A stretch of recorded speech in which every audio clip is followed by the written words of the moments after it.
Okay, we have appropriate music playing in the background so that I can do a little tour of this 1/350th scale USS Reliant, which is, as you will see, battle damaged. So, this model was quite a challenge. It is not a commercially available kit, although part of it is.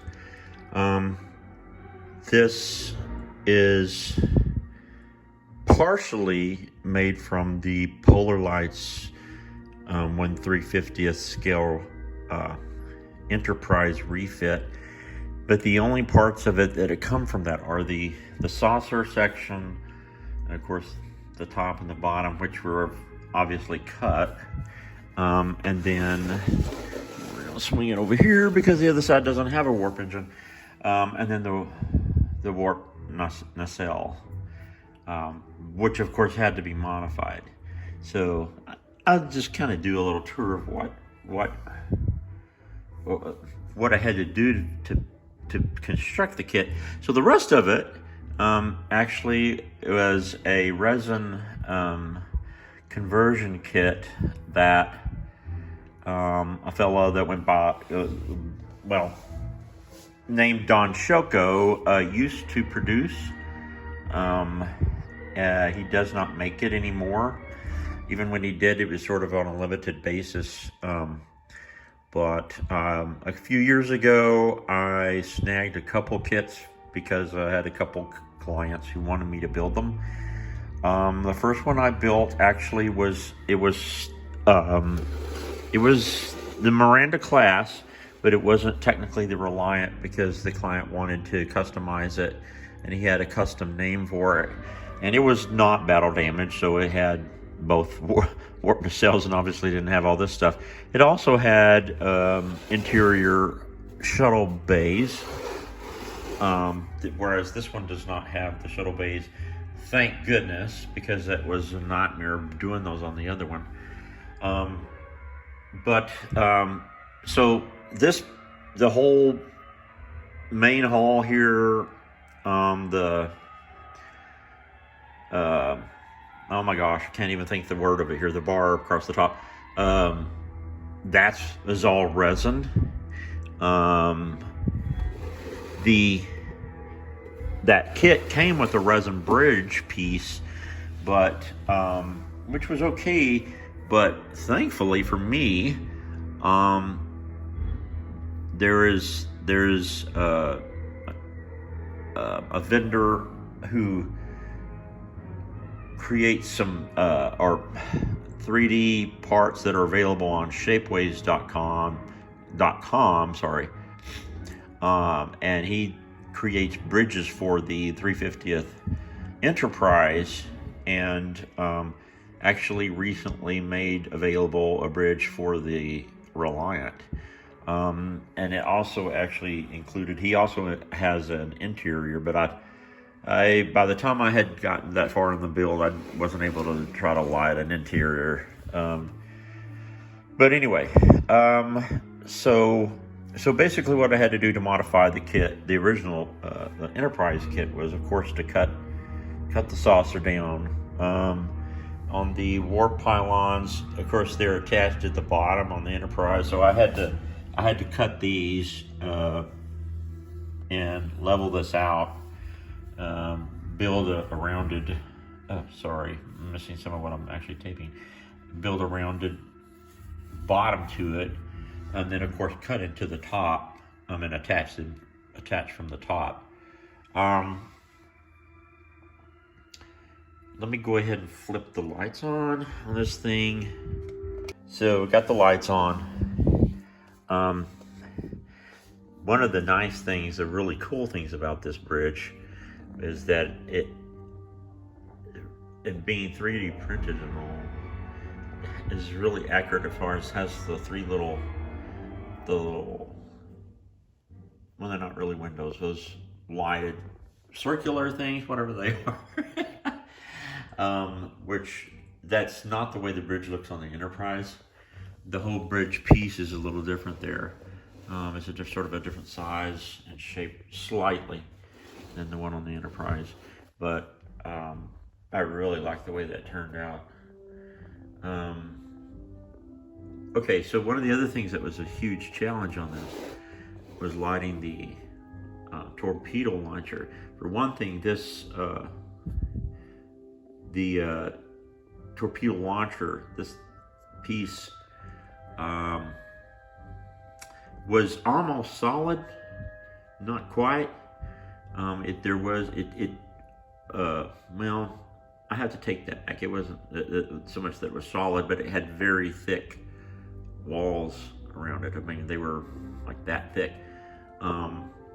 And so, of course, I had to cut a piece off and then drill down and cut it out as much as I could and get close to the ends of it so I could put LEDs in there. The other thing too is that Don Choco did make these pieces to be more convenient for lighting it. I mean, if he hadn't done this, then I almost don't think I could have done it. But he did have it hollowed out. He had little metal tubes that went through the bars down out the bottom, and also through the pylons. And without that, I don't think you couldn't have easily gotten any wires in there. But but even as it was, they were tiny little rods, and so they had to use very, very thin wiring on that.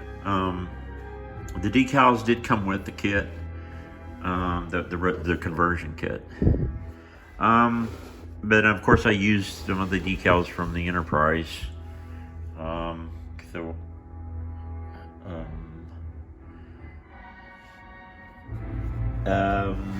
Let's see here. First, we've got. Let me go ahead and flip this up. I used the same lighting kit that I use in the Enterprise, the lighting kit made by Trek Modeler. I just basically repurposed parts of it.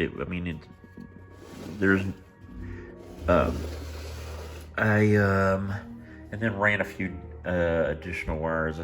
Honestly, I don't even remember right offhand exactly what I did to some of it. I think so. So, for example, on the top of the Enterprise saucer, there are two white navigation lights toward the back, right to either side of the impulse crystal that are white. So I just replaced those with green and red, and extended the wires out and used those here, but then also split them because there are lights on the bottom as well. And then some of the lighting on the inside, I just used LEDs from that kit, or maybe replaced them. Like I used fiber optics here. Got the red ones and then the white ones around the shuttle bays that I just powered those from some of those other, some of the lighting in the Trek Modeler kit. The impulse, okay, so the Reliant has impulse crystal on top and one on bottom. I hope I don't know if you've seen it there. But anyway, but it doesn't have a deflector crystal or a deflector dish. So I just used the light for the deflector dish on the bottom impulse crystal. So that changes along with when we switch the lighting to warp mode, and it changes blue, and so is the one on the underside down there. And of course, then you have the lights on the warp engines that come on. The warp engines light up, or the warp engine. I didn't really get a while ago. I'm going to flip it back to. Oh, yes, I switched back to the impulse real quick because I didn't really talk about the impulse engines here. I'm going to have to edit this video a little bit. Anyway, again, switching it back to the warp again. Well, you have to hold the button down a little bit, and I'm not doing that. This momentary switch that. Okay. So, and then obviously, I did a lot of work on the back here to inflict damage on this thing. So I obviously didn't add, I just didn't worry about the warp engine on this side, but I did have to try to create this damaged look, and so it may be somewhat hard to see, but it did include some fiber optic lights in there to sort of give the illusion that there's, lighting still from that inside of the pylon. I've had people ask, well, you didn't want to put flickering lights, because I knew, how it was flickering, or it was kind of flashing there after the warp engine blew off. Well, for one thing, I was driving all the lights from the Trek Modeler lighting kit, and so this is driven from one LED that I was lucky to be able to even get an LED into that pylon, because they're not very thick, and they are solid. They're solid. And so I was able to get one in there and then run some fiber optic from it. But to do flashing lights, you'd either need LEDs that actually just flash on their own, or control it with a board, which is something sort of beyond my knowledge level at this point. But as far as lights, LEDs that would flash on their own, the thing is that, and I think even probably with a board, you would have to program a pattern in.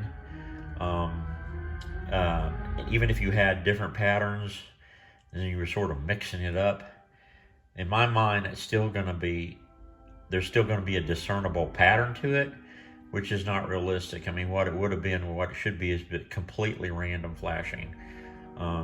And I just didn't see a way to do that without it looking kind of fake. I've had somebody else ask, well, at that point in the movie, when the warp engine blew off, the impulse crystal had been hit, and it was all damaged, which is true. But I did not want to do that, honestly, because I wanted to retain the cool effect and be able to use it. I wanted to light it as much as possible, and it was very difficult for me to even damage some of this up after making it look pristine to begin with. I really had a hard time shooting some stuff on here, but I knew that there had been an impact in the bridge area earlier in the movie, so I thought I can go and do a little bit of damage there. But I didn't want to go up here and hit that. I just couldn't bring myself to do it. I couldn't bring myself to do anything to mess this thing up. I just didn't want to do it. So anyway, I did a little bit of spray with spray can, but then I did this is mostly with airbrush. Airbrushing, doing this damage to it. There's damage underneath. I don't know how well I can get a good shot of that, but anyway. So anyway, this turned out to be an awful long video.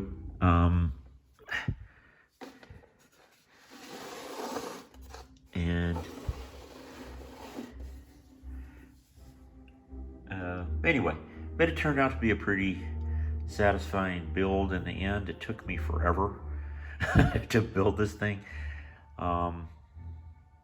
Probably about a year and a half. Of course, I was working on other models at the same time.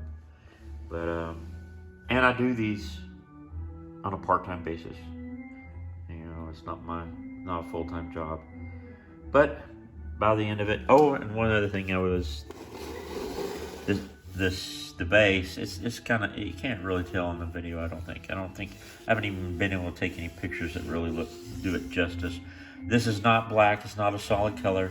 I didn't want to do it like with the space dock theme because that didn't seem appropriate for the Reliant when it's been battle damaged. So it's more of it's kind of an iron and bronze-ish kind of rusty combination look, and a little bit of like graphite look. But then I've got some other colors sprinkled in here. There's some purplish and blue and orange, and you can't tell from the video, but it's just the idea. I mean, I don't know, it's more of an abstract thinking, but it's sort of like